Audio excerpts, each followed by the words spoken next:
Hello, ladies and gentlemen. Today I'm in the LMC again. We're going to do lesson 1.4. And, oh, cool. I found a bunch of bubble wrap.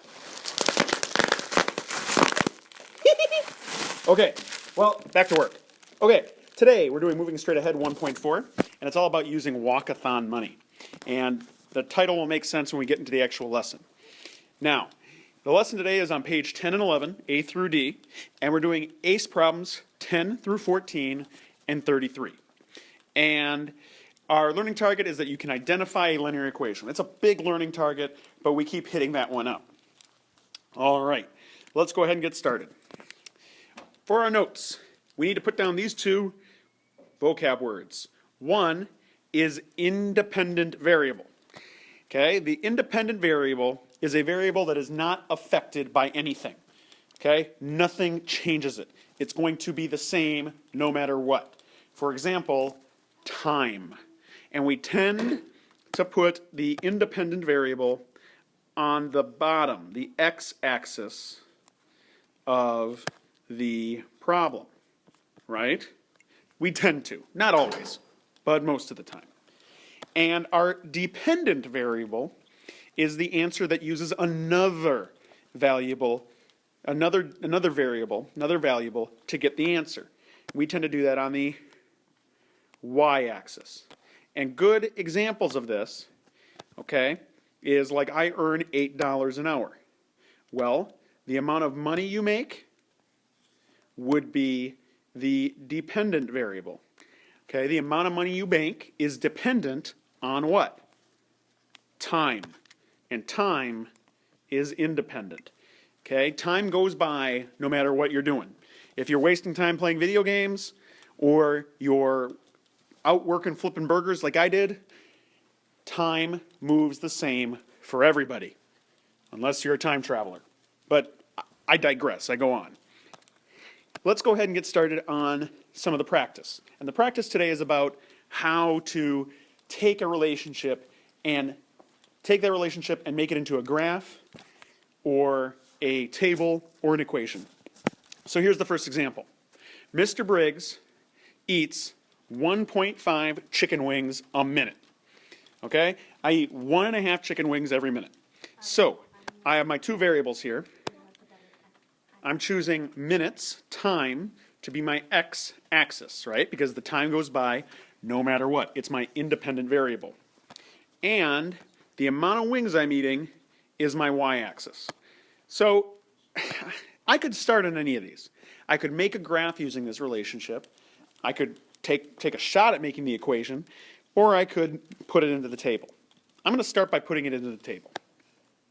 First, if x is 1, okay, at 1 minute, how many chicken wings have I eaten?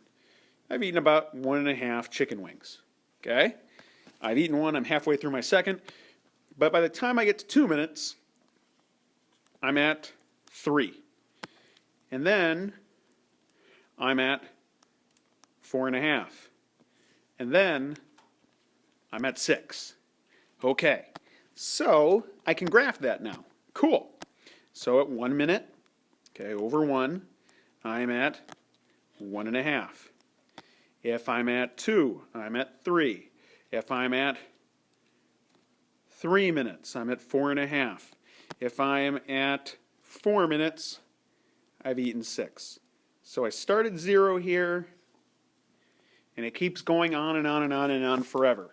Now, does it really go on and on forever? No. At some point, I would get full of chicken wings. We have not yet found that point. Science has not determined where I will stop eating chicken wings. It's like the size of the universe, okay? We believe it exists. We just haven't found it yet. But again, I digress.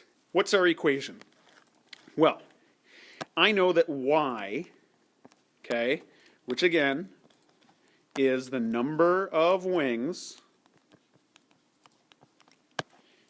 is dependent on time, which is x.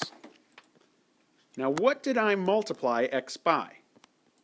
What did I multiply x by? What is the coefficient? What did I multiply x by? Well, how about that rate, that 1.5? So 1.5, let me rewrite that so it makes a little bit more sense mathematically. Typically we put the coefficient up first. I eat 1.5 chicken wings for every second. That should be time. And this 1.5 is my coefficient. Okay. So now I have an equation where I can predict forever and ever and ever how many chicken wings I will eat at any given time.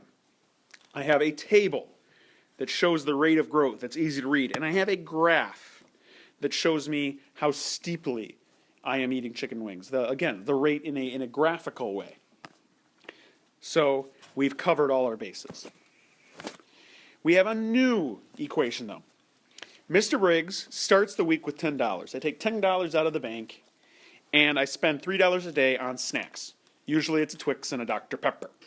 Okay, so on day one, actually not even on day one, on day 0, I have how much money in my pocket? I have $10. But on day 1, I have lost $3. I am now at 7. On day 2, I've lost another $3. Okay? And I'm at $4. On day 3, I spent another $3. I have $1 left in my pocket. And then finally, on day 4, with only $1 left in my pocket, I go and I bug Miss, I have to go and bug Miss Sanchez and borrow $2. I'm at negative $2. I actually owe her money, right? And again, I'm subtracting 3 each time. Well, what's that going to look like on a graph? On a graph, on day 0, I'm at 10. On day 1, I'm at 7. On day 2, I'm at 4. On day 3, I'm at 1. And then finally, I'm like down in the dumps. I've run out of money. It's not even on the table. But you can see where it's going. I'm losing money fast. This is dipping down really fast. It's a very, very steep drop. I'm losing money quickly. Okay? Now, how is that going to look like on an equation?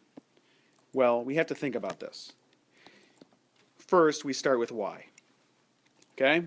What is y going to be? How do I predict the amount of money I've got? Well, I know that my coefficient is the rate that I am spending my money on.